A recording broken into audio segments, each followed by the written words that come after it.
Hello and welcome back to my channel. In today's video, I will show you how to transfer external fund on TD Bank. So let's get started. So to do that, you have to follow this easy step. Then here you have to go and then here you have to search for the TD Bank. Then here you have to go to td.com. Then here you can go to login and then you can receive the external fund button, then it will be done.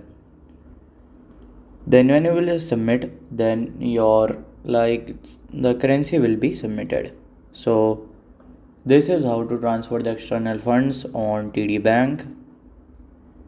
And if you find this video helpful, make sure you like, subscribe and share the video. Thank you for your watching.